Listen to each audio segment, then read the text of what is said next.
E então hoje estamos aqui para a sentença.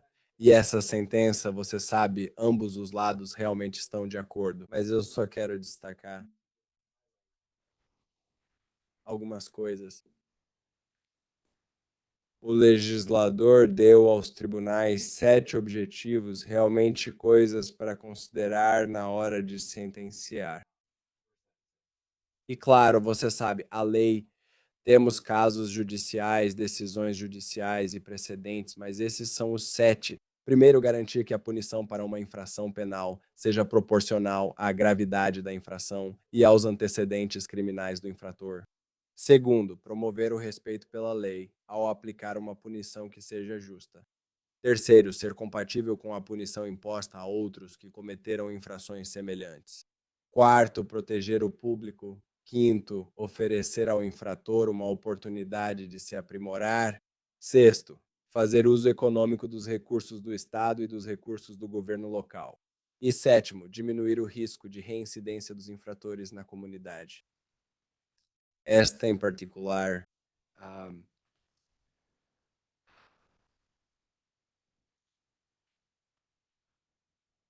série de eventos que ocorreram são as infrações mais graves que temos no estado de Washington. O senhor Twenheim mencionou isso, mas o estado incluiu como apêndice A em seu memorando de sentença original a definição da legislatura, classificação das infrações, homicídio qualificado em primeiro grau, homicídio qualificado em primeiro grau com base na forma como essa terminologia é definida no RCW 1095020, que é uma lei que define essa terminologia.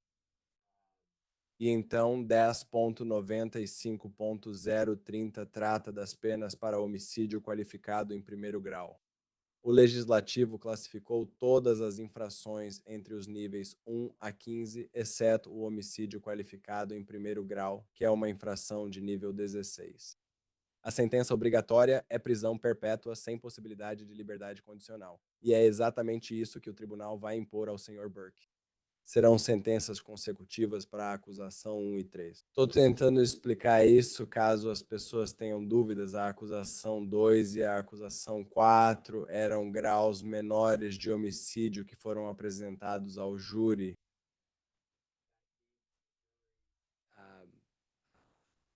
Basicamente, opções em termos de quais decisões eles tomariam. O júri considerou todas as acusações provadas além de qualquer dúvida razoável. Mas como a acusação 1 e a acusação 3 são homicídio qualificado em primeiro grau, elas prevalecem e as acusações 2 e 4 são menos importantes porque são graus menores de homicídio. E é por isso que todos estavam focados nas acusações 1 e 3, mas as acusações 1 e 3 resultarão em prisão perpétua sem possibilidade de liberdade condicional. Essas serão sentenças consecutivas. Agradeci ao Sr. Thunheim por ser atencioso em relação à supervisão após a soltura. A supervisão após a soltura, nesta circunstância, parece ah, desnecessária, pois é uma sentença de prisão perpétua sem liberdade condicional, conforme decisão do tribunal. Mas eu aprecio o cuidado de dizer que isso deve ser incluído, porque, por lei, é algo que, devido à natureza grave do assassinato, ah, isso também será determinado. Eu só quero abordar a objeção da defesa. Apreciei a manifestação escrita e a sustentação oral da senhorita Norton. Eu aprecio o fato de a defesa fazer esta objeção, mas também o reconhecimento de que a lei não ampara o pedido, razão pela qual a defesa quer suscitar a objeção. Mas a lei é clara. Mas eu quero ir um passo além. Quando o tribunal analisa os objetivos que eu fiz constar nos autos, os objetivos que a fixação da pena deve cumprir, neste caso, este é o caso mais grave que o tribunal tem. E essa sentença de prisão perpétua sem possibilidade de liberdade condicional é a sentença justa e apropriada quando o tribunal analisa e considera todos esses fatores. Quando o tribunal teve a oportunidade de ouvir as mesmas provas que o júri ouviu e de considerar este caso à luz do meu, com quase 30 anos de experiência no processo judicial. Esta é uma sentença apropriada e justa neste caso, e o tribunal irá determiná-la. O tribunal também está determinando a restituição. O valor será definido posteriormente, mas a restituição está sendo ordenada. Isso significa que, dentro de 6 meses a partir de hoje, um valor de restituição deve ser apresentado. A defesa terá a oportunidade de revisar isso para apresentar quaisquer petições que desejar para o tribunal analisar, mas se o Estado quiser buscar restituição, só precisa garantir que o tribunal tenha a capacidade de decidir sobre isso nos próximos 180 dias. O tribunal está ordenando que não haja contato com Karen e a família de De Vito. O tribunal está ordenando que não haja contato com todas as pessoas que testemunharam no julgamento, com exceção da filha do Sr. Burke. Pode ser, e ouvimos o depoimento dela, que houve ordens que ela obteve ao longo ah, da história deles, mas isso não é relevante aqui. E o tribunal não está ordenando nenhuma restrição de contato entre o Sr. Burke e sua filha como condição da sentença neste caso. O tribunal também não está ordenando nada que impeça o Sr. Burke de falar com o perito da defesa neste caso.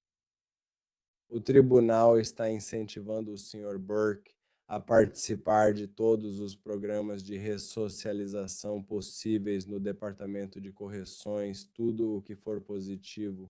Sabe, uma das coisas que o tribunal ouviu, e você talvez saiba, é que costumava haver pena de morte no estado de Washington, mas ela foi abolida.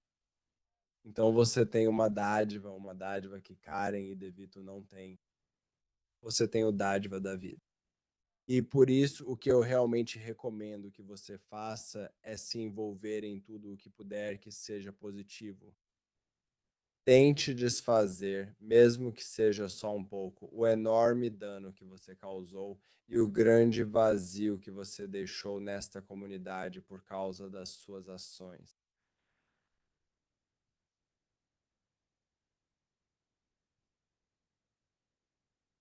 O tribunal está determinando que o Sr. Burke cumpra todas as condições impostas pelo Departamento de Correções e, é claro, mantenha um comportamento dentro da lei. Que ele participe de todos os programas positivos de ressocialização, incluindo o tratamento de saúde mental, enquanto estiver no Departamento de Correções.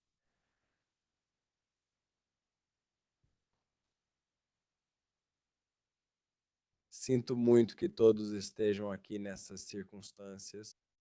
Os tribunais, obviamente, têm limitações. Eu não posso desfazer o dano que foi causado, mas pela minha experiência, às vezes ter uma audiência de sentença, ter a oportunidade de pelo menos obter um desfecho jurídico no caso, pode trazer um pouco de paz.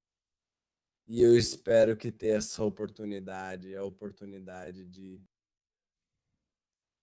passar por esse processo, ver ele até o fim e ouvir qual será a sentença, realmente traga um pouco de paz e permita que o luto continue, o que eu sei que vai continuar por muito tempo, provavelmente para sempre, de certa forma. Mas o que eu pediria a todos vocês é, e acho que todos vocês fizeram um ótimo trabalho ao expressar isso, seja no tribunal ou nas cartas, é usar Karen e DeVito como exemplo para pensar em como eles gostariam que vocês seguissem em frente e o que eles gostariam que vocês fizessem. Eles querem que vocês vivam a vida ao máximo. Eles não iriam querer que a natureza horrível desse crime impactasse sua fé na humanidade, que impactasse sua fé nos outros. Então, eu só gostaria de encorajar vocês, eles parecem ser pessoas incríveis, e eu gostaria de ter tido a oportunidade de conhecê-los, mas pude conhecê-los um pouco através de todos vocês, e me sinto mais rico até mesmo por isso. Então, eu só quero encorajar todos vocês a continuarem pensando neles e usá-los como exemplo daqui para frente, certo?